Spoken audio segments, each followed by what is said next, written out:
Hello, everyone. Welcome to Talking Logistics, where we have conversations with thought leaders and newsmakers in the supply chain logistics industry. It's my great pleasure to welcome today's program, Jeff Turner, who is founder and CEO of Choptank, and Prasad Gollapalli, who is founder and CEO of Trucker Tools. And today we're going to talk about the microcarrier challenge, building a reliable and sustainable capacity network. You know, one of the big takeaways from 2018 was that finding trucking capacity during periods of high demand is very challenging. Especially, when, in a highly fragmented, trucking market where you have, hundreds of thousands of single truck owner operators and, micro carriers with 9 or fewer trucks. So, I mean, how do you efficiently, tap into this large source of capacity? How do you make it a win-win-win, proposition for shippers, carriers, and brokers? And what is the role of technology in helping to build a reliable and sustainable, capacity network? Well, those are the main questions we're going to address in today's episode. And it's great to have Jeff and Prasad on the program to share their insights and advice on this topic. So Jeff, Prasad, welcome to the program. Thank you, Adrian. Thanks for having me. Prasad, thanks for joining me in this. Excited to be here and share some of the knowledge that we've built over the years on how we utilize smaller carriers and how important they are to the freight economy, and I'm excited to be able to discuss some of that today. Great. Thank you, Adrian and Jeff, for joining today. I'm excited for our conversation. Great. Well, Jeff, I'm going to start with you. Some folks may be familiar with Choptank, some folks may not. So just to kind of provide a little bit of context, why don't you briefly tell us a little bit about, Choptank and your operations there? Yeah, that'd be great. So we're about a 20-year-old company. When I got out of college, I started working in the poultry industry.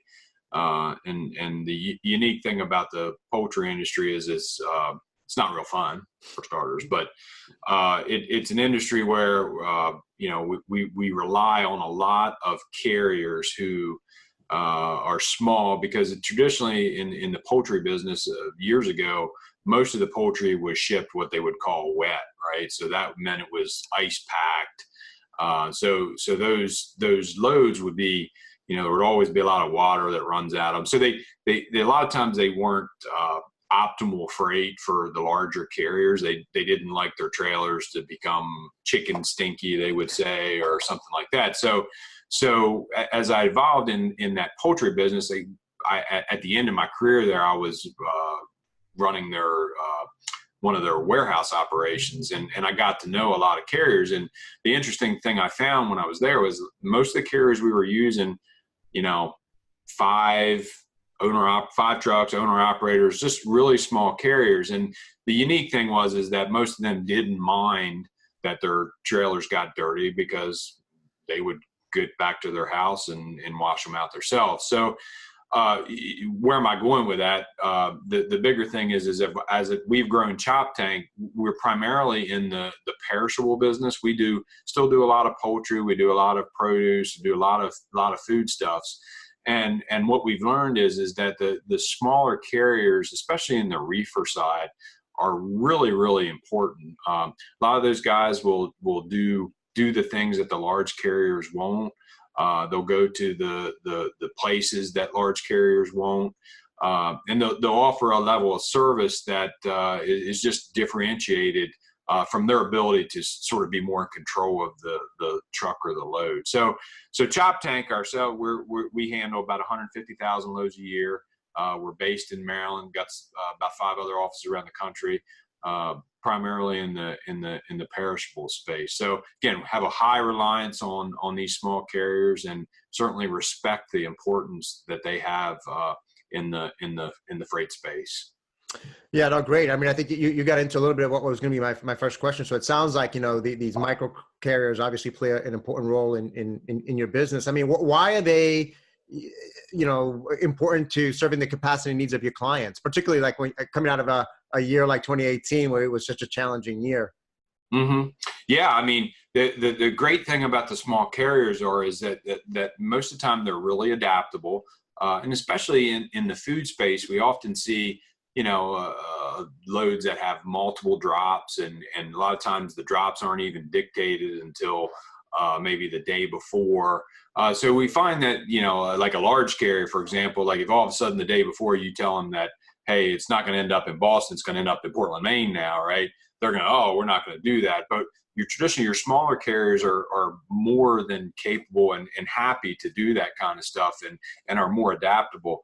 So we find that those guys tend to be easier to work with. And as you say, when capacity gets tight, the shippers primarily are not really concerned whether the guy's one truck or 100 trucks. They need that capacity, and we have access to those guys. They typically don't have sales forces, and they rely on organizations like Choptank to help keep them loaded. All right, great. Yeah. I mean, Jeff did a nice job about, kind of describing a little bit about the differences between, microcarriers and large carriers as they relate to his business. I mean, Prasad, you work with a lot of different, brokers and other companies and different, you have different perspective of the market in terms overall from working with carriers. I mean, what do you see as some of the differentiating, qualities between, the microcarriers and the large carriers out there? Yeah, definitely, Jeff did a good job of emphasizing on the need of these small carriers. As you know, there are hundreds of thousands of these small carriers out there. If you leave the number alone, the top 2% or the top carriers have a very small percentage of the capacity. So I believe it's in low single digits. So that shows the strength is in the numbers. Another stat is about 80% of the truckloads are being moved by these small carriers and owner operators. So in their number, they're doing a bulk of the work. Now, the recent trend that we have seen is that most of the asset-based carriers are moving their own assets towards dedicated runs and leaving the non-dedicated runs open for the small carriers. So there is an emphasis on, there is a much more need of these small carriers in the market for us. So now, as Jeff said about one of the examples earlier, if you look at the small carriers, they take freight that nobody wants to take sometimes. So in end of December, if you have a load going into Florida, nobody wants to take it, but a small carrier would take that. And so they're truly the shock absorbers of our market because they are handling the imbalances in freight. And when we have additional freight, guess who we rely on? The small carriers. Or when there is less freight, then the first people that gets chopped, we don't want that, but these are the small carriers, right? So they are the ones that play an important role. In my viewpoint, they are the true heroes of our transportation. Yeah, no, that's a great point. I think part of the challenge has been, historically, is tapping into this, segment of the market, right? Because of, I work with a lot of shippers, for example. I mean, a lot of them work with, maybe 60 carriers, maybe 100 carriers. But when you're talking about hundreds of thousands of carriers, right, plugging into, trying to create connections, finding them, connecting with them, being able to manage them, it's just not something that they can do cost effectively or efficiently. I mean, obviously, that's the role that a lot of brokers play in the market, is being able to bring that broader market or that broader capacity to shippers. Jeff, going back to you now. I mean, you often hear shippers talking about, particularly last year when things get tight, of them wanting to be shippers of choice, right? Mm-hmm. We've done programs here on Talking Logistics talking about that. I assume that brokers want to be viewed as brokers of choice in the eyes of carriers too. Mm-hmm. I mean, what does being a quote unquote broker of choice mean? And, how do you become one, and, kind of what actions are required? Yeah, no, that's a great question. I go back to a little bit what Prasad said, that, when we talk about carriers that, the small carriers are the only ones that'll go to Florida and things like that. I think that's sort of what we talk about with shippers, is the fact that, the larger carriers really want to optimize their network. So, they want to make sure that the freight matches up with another customer or whatever. And the ability for those small carriers to have access to some of that freight is very, very important. And from an ease of doing business, I think what we try to do with our carriers is we really try to be as carrier centric as possible, because we feel like that really is a win-win that goes back to the shipper, especially in a sense of when we start talking about this whole push for tracking and knowing where trucks are and things like that. We've had a lot of success getting carriers to utilize, the apps and things so we know where they are. And that sort of is one of our ways to be, reward our carriers that want to do that. Because number one, it's going to give them access to freight that they wouldn't otherwise have, meaning, to your point on, a large shipper that's using 100 carriers, that small carrier is not going to be able to get that business. But when we as a third party can really offer them the same suite of services that a large motor carrier can, especially from visibility and things like that, that's going to give those small carriers a real leg up to have opportunities at the same freight that the big guys have. So the bigger piece of that is, as we've become more carrier centric and the carriers have started to adapt being tracked and helping us optimize their networks, that just feeds back to be a broker of choice. And then really it makes us more of a real partner to those larger shippers that need that extra capacity. Yeah, that's great. I mean, as I mentioned in my opening remark, it's really finding those win-win-win, value proposition, right? And I think when I think you just illustrated that in terms of, the value propositions for carriers to come on board in terms of moving up the maturity curve when it comes to, some of the technologies that are available out there to be able to provide that visibility that shippers are looking for and so forth. So they're able to get, some of that additional business that they may be missing out on because of not being able to provide that directly, themselves. And then obviously from a shipper standpoint, being able to not only get that data and that visibility, that information, but being able to tap into this source of capacity that, they couldn't get it, themselves. Right. Right.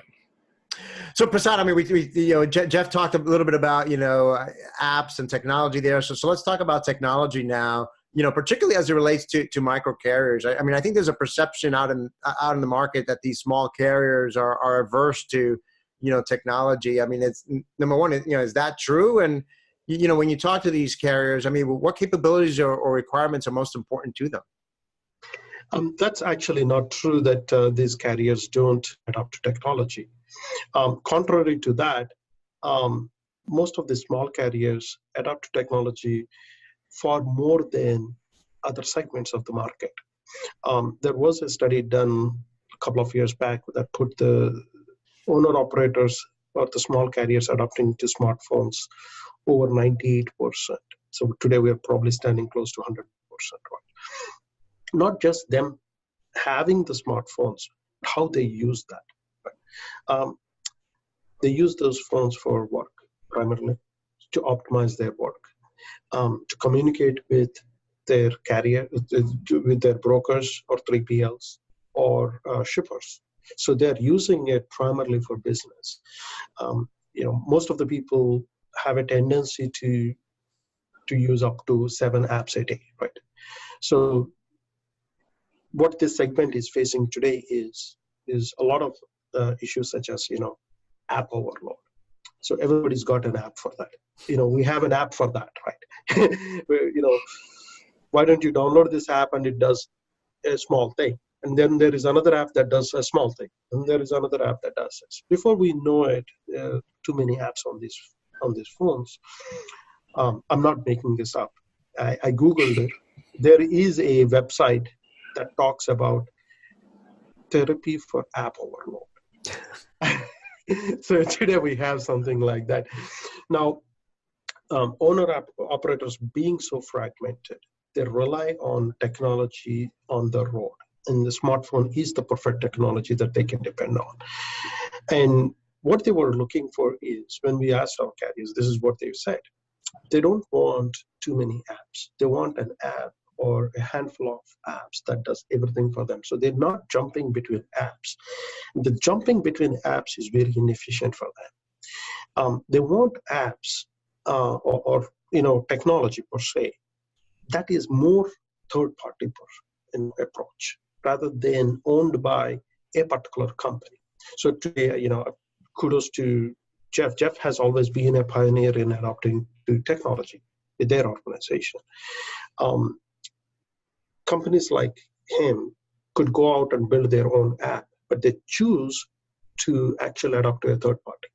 And the real rationale behind that is they see more value in putting the responsibility on a third party, build an app and improve that app. So that frees up, per se, if you're a broker or a carrier too, for that matter, right? What you're doing is you get the opportunity to get the best of the best that is available in the market rather than get tied up. Right? Then they also see technology, these carriers, these micro carriers, see technology as a means of transparency. So, think about it. Technology can really help a carrier find out what's happening at a shipper location. They can just Google a shipper location. They can see the comments there. They can look at real-time traffic. That's transparency. As a broker, they can see where the truck is. That's transparency. Above all, the thing that binds the carriers and the brokers together, rates can be exchanged right there.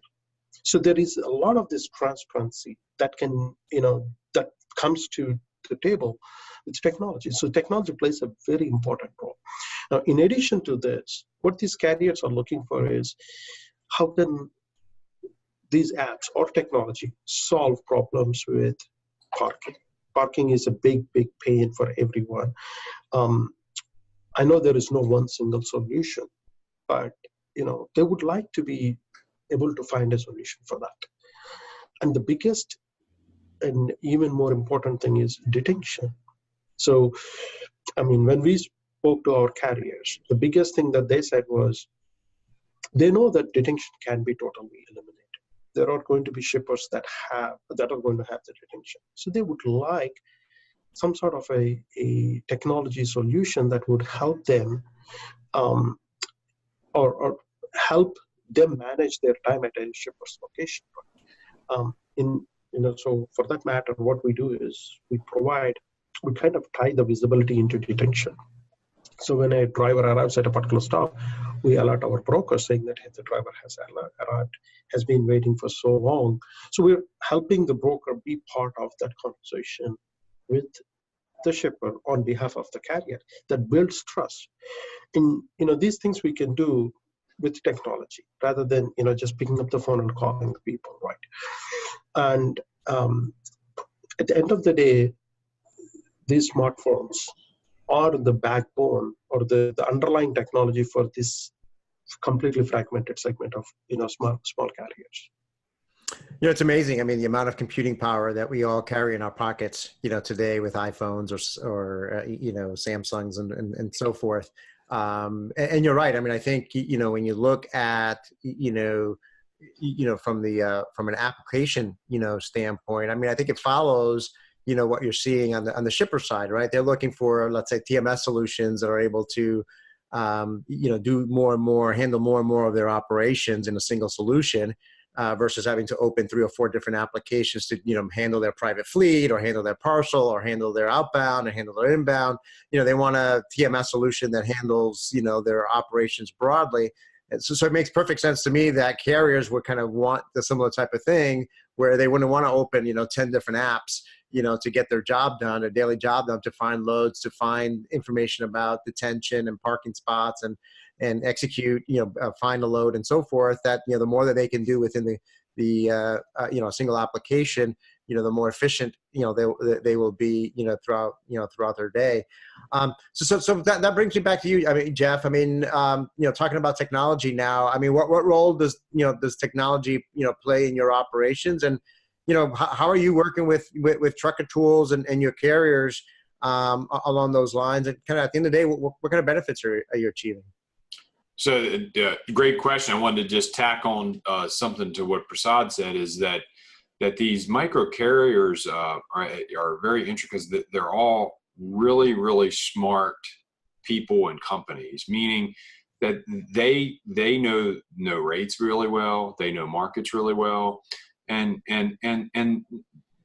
most importantly, they like to have choices, and to think about having a carrier that is going to be captive to one company's app and say, okay, I'm only going to haul for XYZ broker or ABC broker. These carriers are smart, and they want to make sure that whatever rates they're getting paid are within market, and they like to see different opportunities. So I think, at the end of the day, I don't think we ever give enough credit to how good business people these carriers are, because and that sort of fits into the bigger how technology works into giving these carriers options, and that's real important. That's real important to them. In the technology realm here at Choptank, we've always seen such ability to continue to enhance the transaction, especially in what we do, being a lot of perishables. There is, so many exceptions that we have to deal with whether that be temperature or lumpers or pallets or weather in a field for the whatever, or a food manufacturing facility shuts down, or we're dealing with a lot of exceptions. So what we've tried to do is try to figure out how we can streamline what we can, so that our folks are able to better satisfy the needs of our customers on those things that we really most of the time can't control. So one great example is the check call process. That for perpetuity has always been such a manual process, and especially in the perishable space, it's really important we know where things are when the shelf life might be 3 or 4 days, right? So that part of the process of having to call a driver every couple hours and figure out where he is, that's a really time-consuming process, expensive. So by utilizing technology, especially smartphone technology, we're able to know where these drivers are in increments that the carriers are comfortable with, so that we don't have to bother them while they're on the road, and it builds that trust from the carrier side that we're not gonna be worried about where they are all the time, because we're getting that information. So the more that we're able to just have the information that should be more standard, and we try to make that efficient, then our folks can be more adapt to handle these unique needs of our customers that honestly, there's probably not a lot of technology that can solve some of the things that we have to deal with. So it's just going to make us better on that end and make us more efficient, so that we can continue to offer a lot of value to our shippers. One of the things I often hear about, from a lot of brokers in particular, is, leveraging this technology. Number one is, about the relationship with carriers in terms of, like you just gave the great example that with check calls, right? I mean, that is a very manual process, and it's not efficient for you, and it's not efficient for the drivers and the carriers themselves.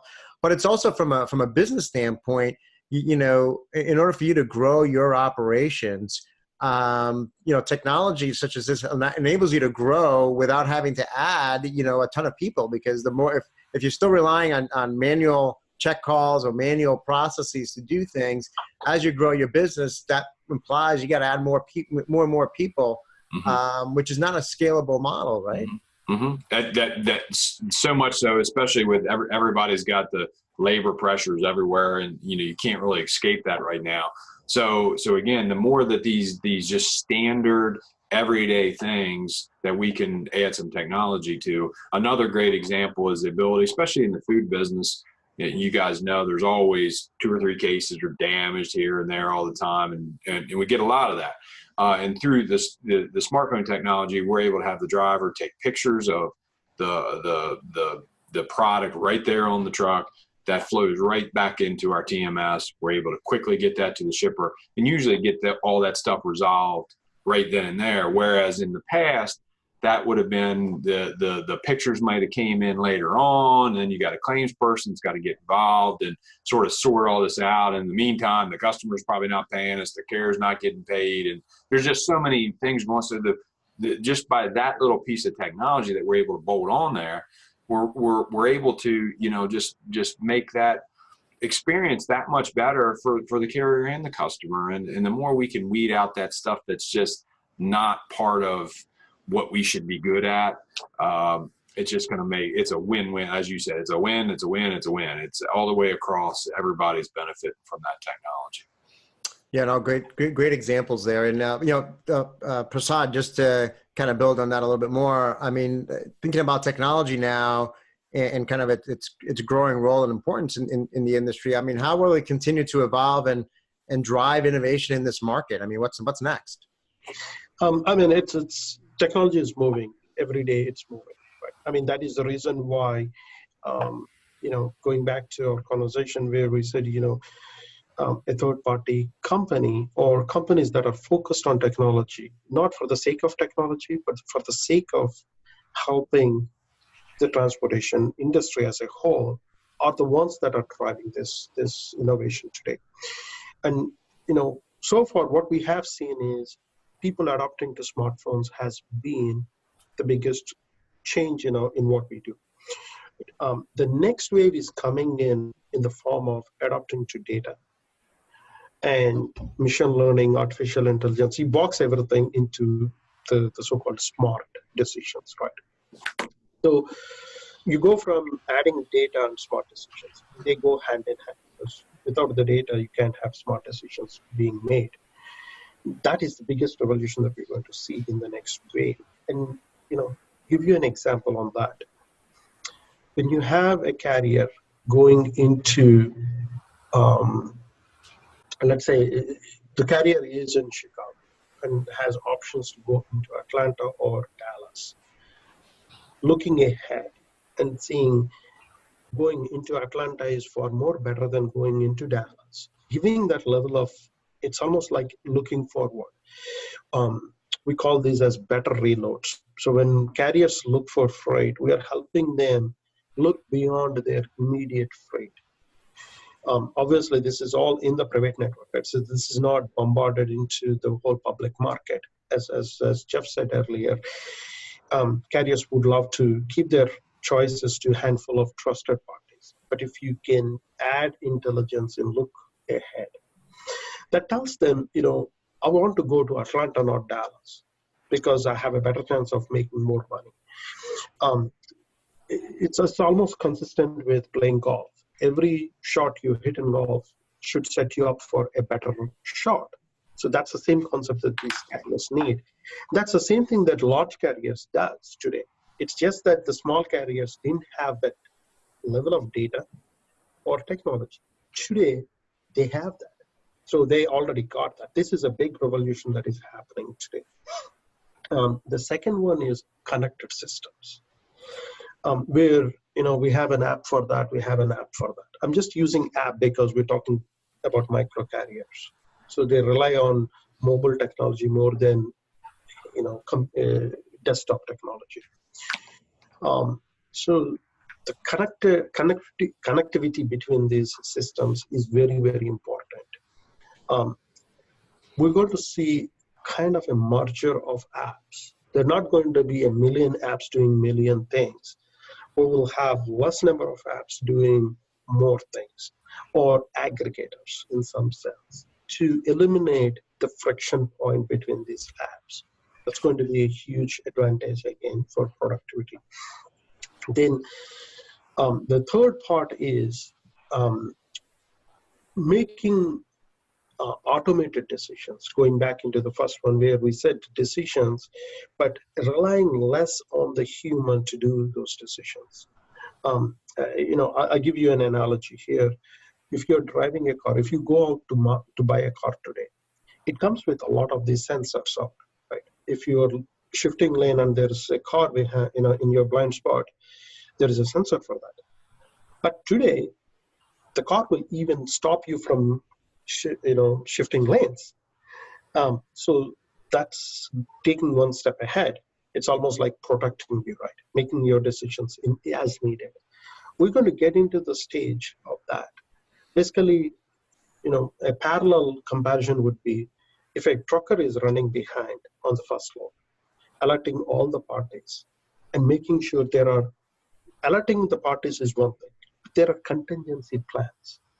for all these delays is important. Finding another carriers to move the other loads, taking care of the business, right, in an automated way is where the most of the development is going to happen. That's, we're pretty excited to see all of this in our lifetime. Yeah, and a lot of great, innovations taking place. I love the golf analogy in terms of, each stroke, setting you up for, for the next one. And I think, going back to what Jeff said earlier, I think a lot of where these technologies are coming from is trying to level the playing field, if you will, between the microcarriers and the very large carriers, and really providing that seamless experience, if you will, for shippers and brokers alike, right? So I think, that's going to become something that's going to drive benefits to everyone, involved in the industry. We're running short on time here, so I'm just going to go right to my last question. So Jeff, maybe you'll answer first, and Prasad, you can, provide your thoughts on it. I mean, as a way to wrap up, I mean, when it comes to building a reliable and sustainable, capacity, network, I mean, what is the biggest lesson learned from your experience?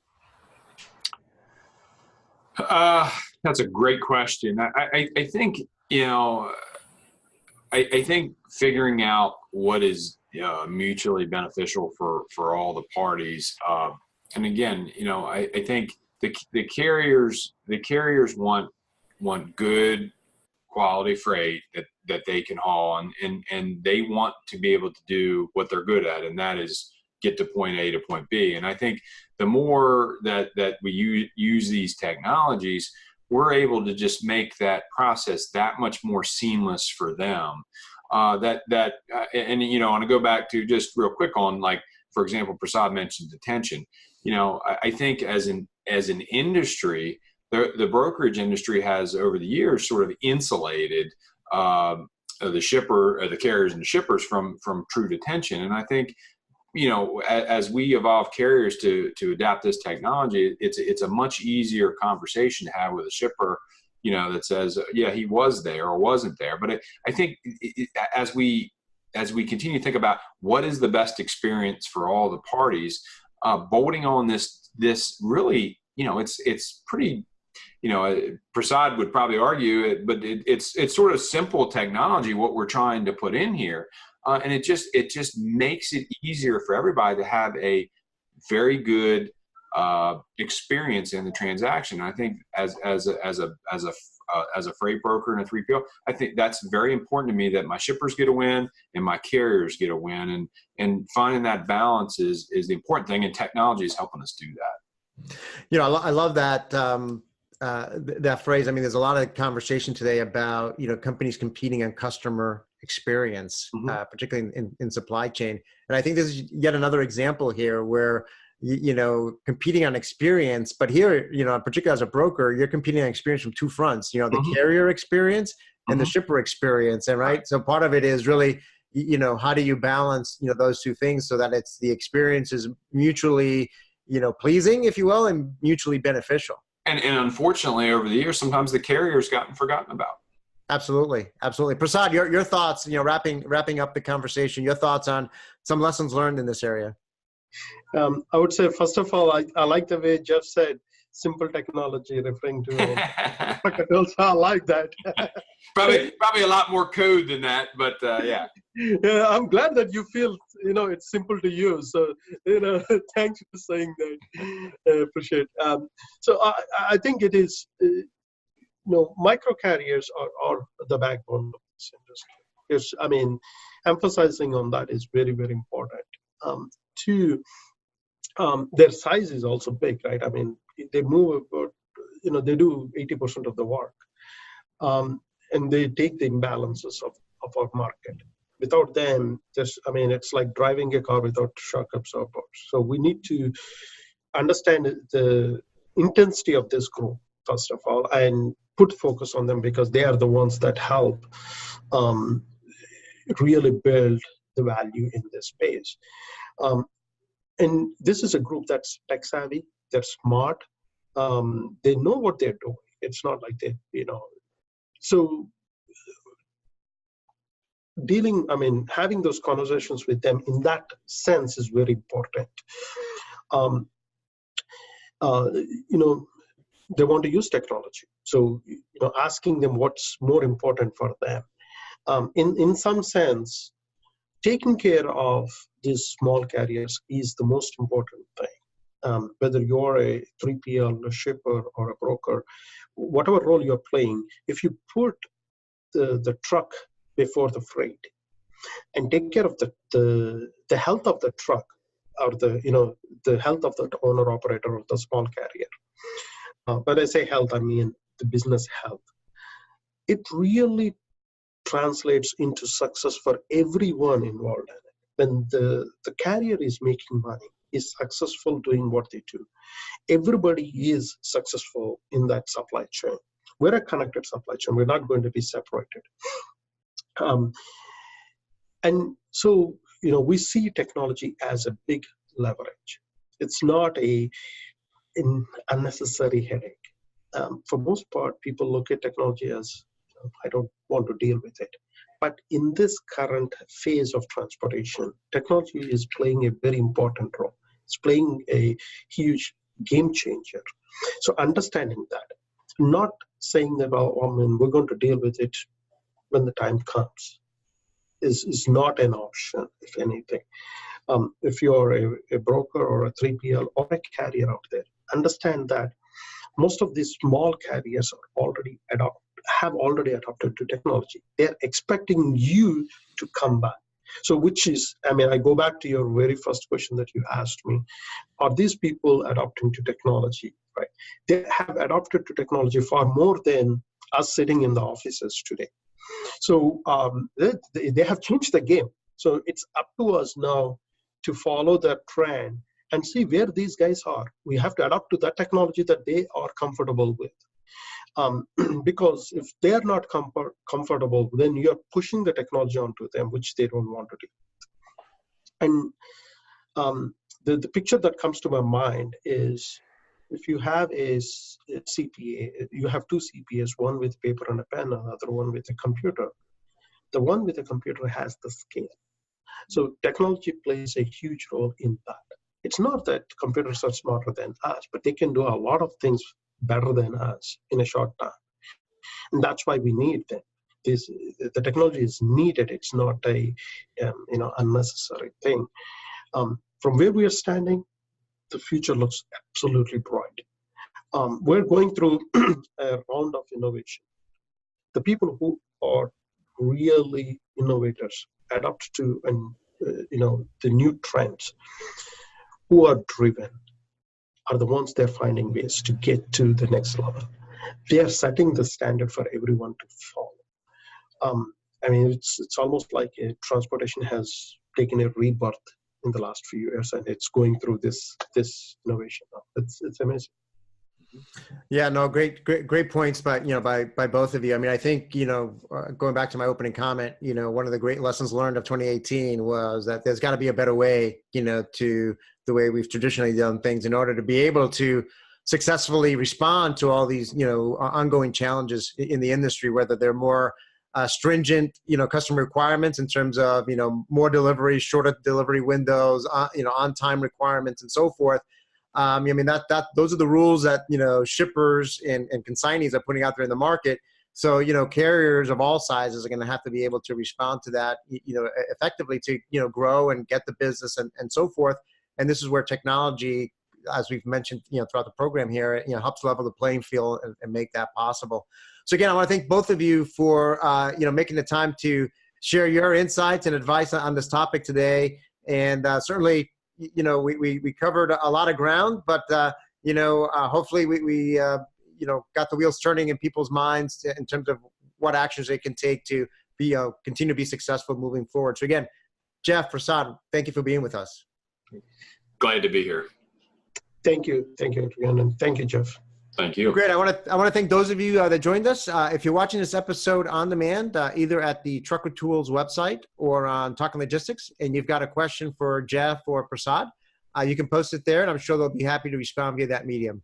Again, thank you for joining us, and look forward to seeing you in a future episode of Talking Logistics. Have a great day.